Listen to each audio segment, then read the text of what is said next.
नमस्कार विद्यार्थी मित्रांनो. तर आपण या व्हिडिओमध्ये पाहणार आहोत इतिहास आणि राज्यशास्त्र पेपर लिहिताना पेपरमध्ये कोणत्या चुका करायच्या नाही, कुठे तुमचे मार्क जाऊ शकतात, कोणत्या चुकी न केल्यास तुमचे मार्क वाचू शकतात.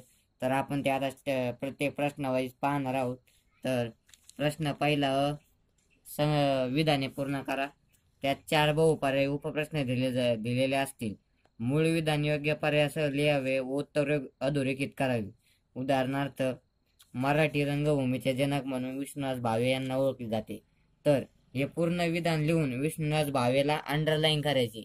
जर समजा तुम्ही फक्त विष्णुदास भावे रेलं इथं असा प्रश्न एक आकडा टाकून त्याच्या पुढे नुसतं विष्णुदास भावे रेलं तर तुमचा अर्धा मार्क जाऊ शकतो आणि तुम्हाला इथं अर्ध्या मार्काला फाटका बसू शकतो. तर पहिल्या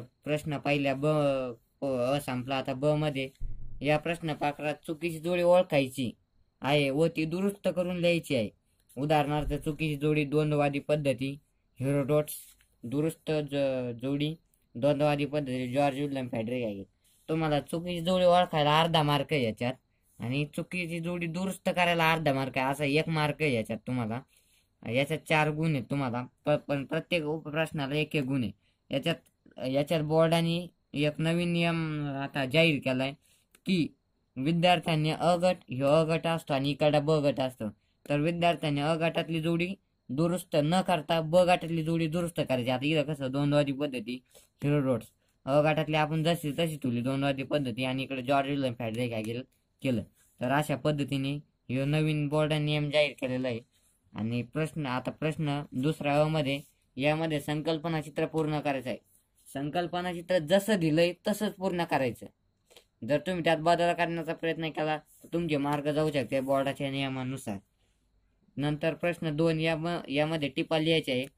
प्रत्येक टिपेला 2 गुण आहे, म्हणजे एका टिपामध्ये तुम्हाला 4 मुद्दे अपेक्षित आहे. एका मुद्द्याला मग किती? अर्धा गुण आहे.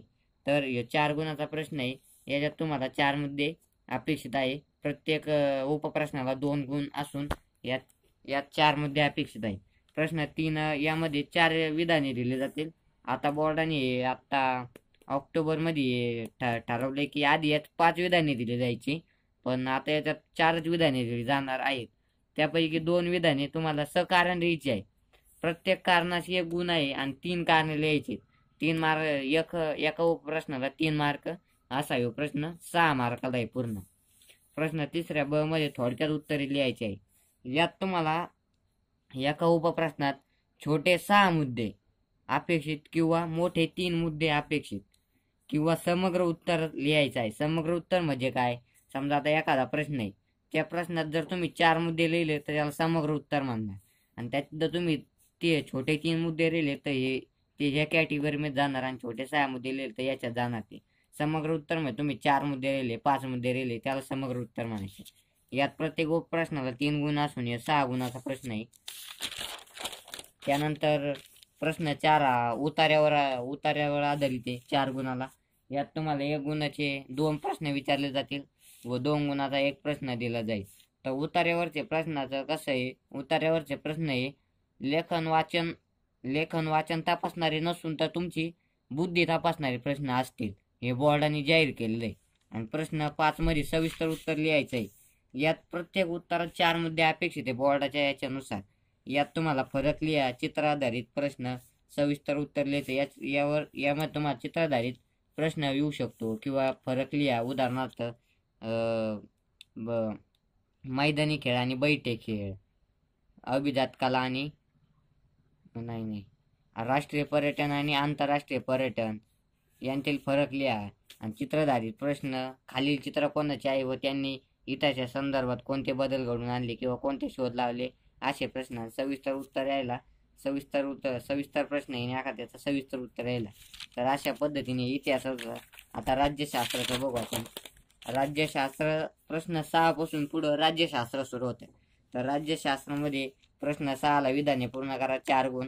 प्रत्येक मूळ विधान योग्य पर्यायासह पुन्हा लिहून उत्तर लिहावे, पर्याय अधोरेखित करावा. प्रश्न 1 अप्रमाणित, याचं बी उत्तर तसं लिहायचंय. असं जमातवाद वाढल्यामुळे समाजात धार्मिक प्रेरणा राहते, हे पूर्ण लिहायचं. जमातवाद अंडरलाईन, तुम्ही जर फक्त जमातवाद लिहिलं तर अर्धा मार्क भेटू शकतं, अर्ध्या मार्काला फाटका भेटू शकतो. प्रश्न 7, विधाने चुकी बरोबर ते सकारण स्पष्ट करा. याला 4 गुण आहे, प्रत्येक उपप्रश्नाला 2 गुण आहे.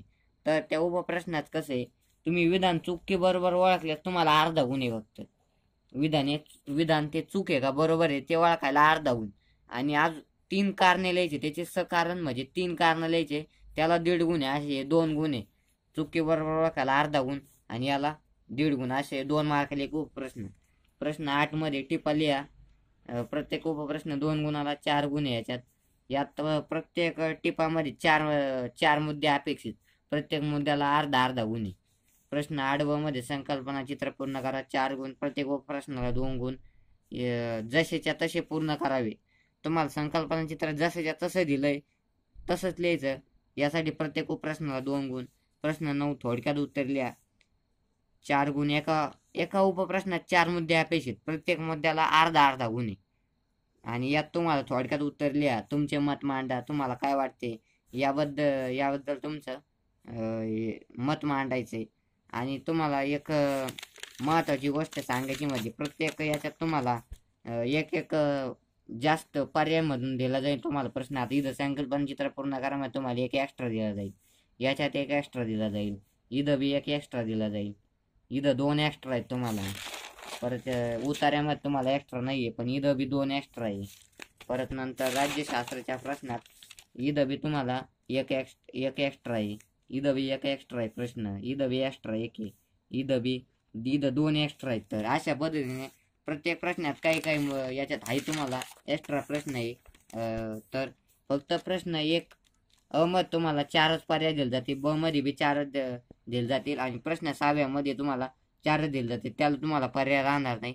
तर विद्यार्थी मित्रांनो, अशा पद्धतीने आपण पाहिलं तर इतिहास राज्यशास्त्राचा पेपर लिहिताना कोणत्या चुक्या टाळाव्या